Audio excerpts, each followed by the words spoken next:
Hey, me up in Brewster, Mass, hanging out. What are we talking about today? Wow, I think I'm coming out. Coming out? Coming out. For real. Dyke Nation.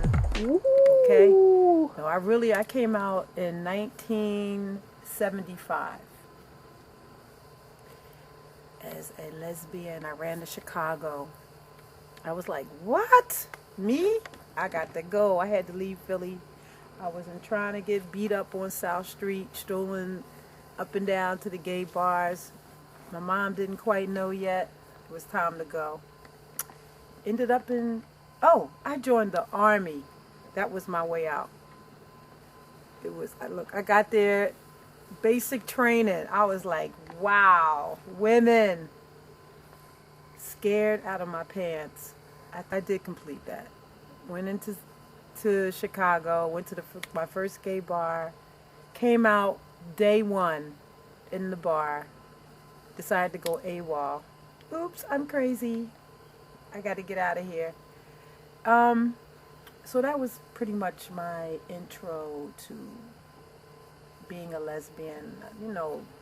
Chicago was pretty much like a working class kind of community, which, me being a new dyke and just realizing that there was some class issues, there was the white collar lesbians, the working class lesbians, and I quite didn't really understand where I fell in. I didn't like it though, but of course, the way that I move, I got invited to all the parties, but didn't really like the separation of it.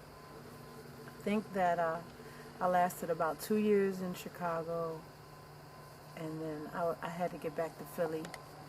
Got back to Philly, and just was like totally bored with the scene.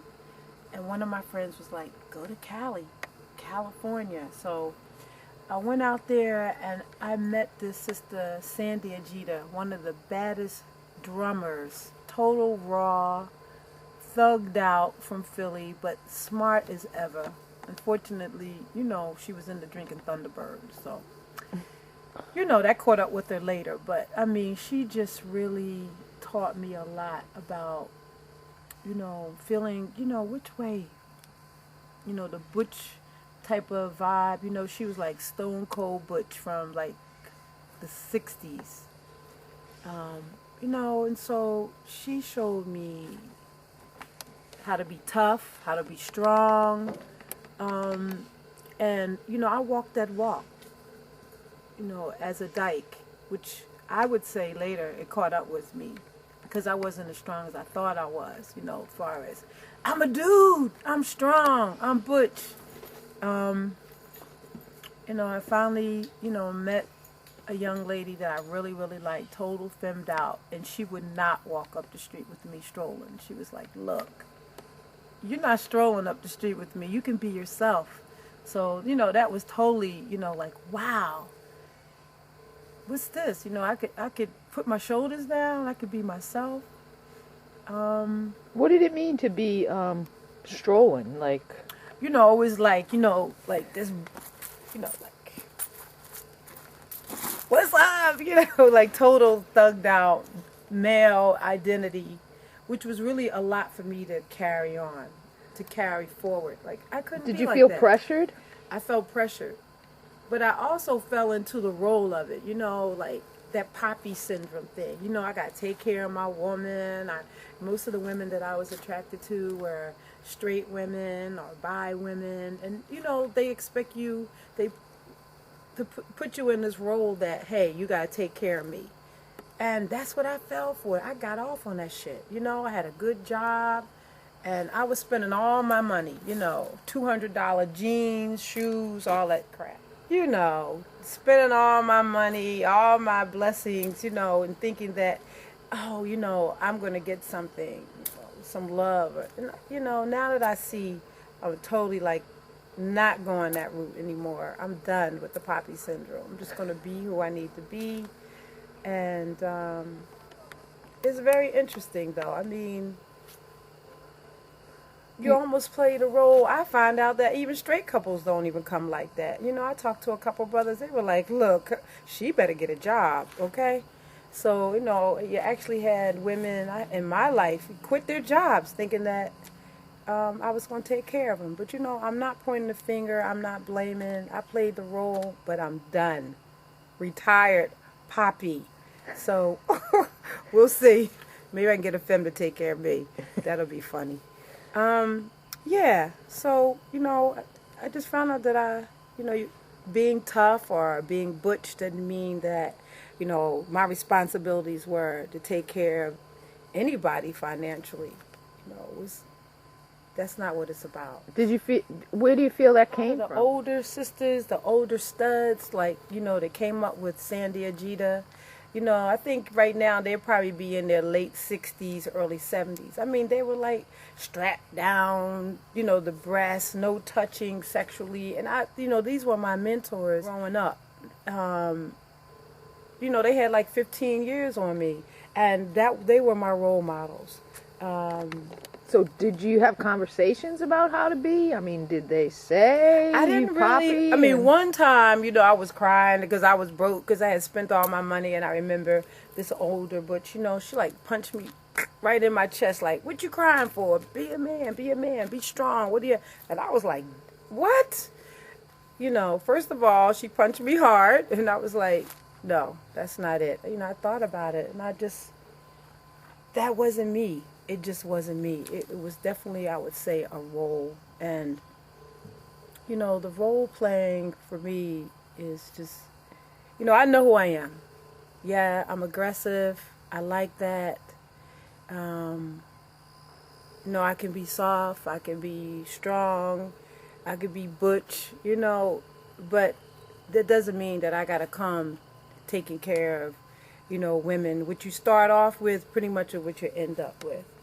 And now you see like a lot of the younger sisters that are totally thugged out, with the wife beaters.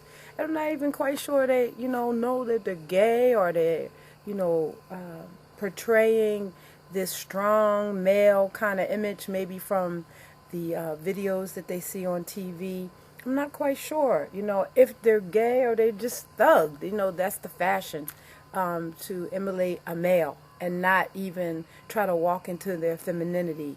Yes, at a very young age, I was, assertive, I was aggressive, but it was a natural progression. I worked, I started working like 9, and I was so happy when I bought my first hoodie. I was like, and my first pair of jeans. I was finally in something that I felt comfortable with.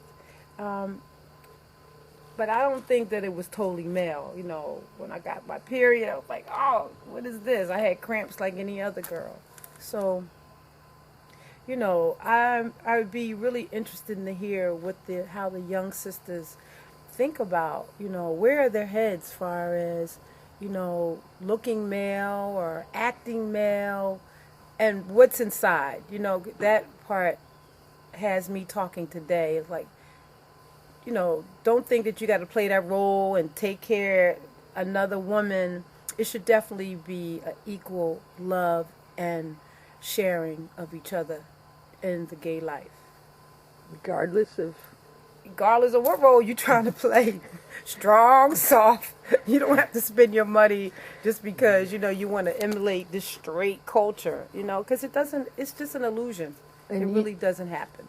And you feel like it's sort of like heteronormative behavior that sort of you just carry over.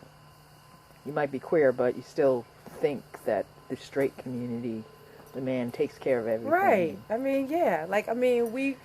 That's who we have we only have our parents to really look at as role models for real. If there was a 2-parent house, the man, took the role of, taking care of the family. Yes, that's good, but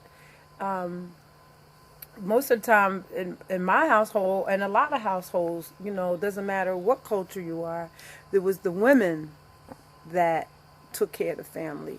If it wasn't financially, being home and making sure the kids were fed and, went to school.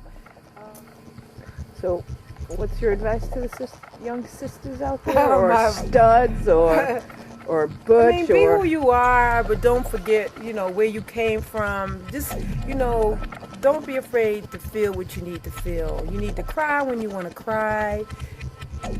And, just don't deny, your womanhood. That's just, clothes and all that is an illusion. And, of course, we get caught up. We're attracted to it. But for me, as a butch, I know that I have a vulnerable side. I know that I have a soft side, and I'm not afraid of it. Finally, I can walk into it and celebrate it. Don't get it twisted. I'm a woman. Peace.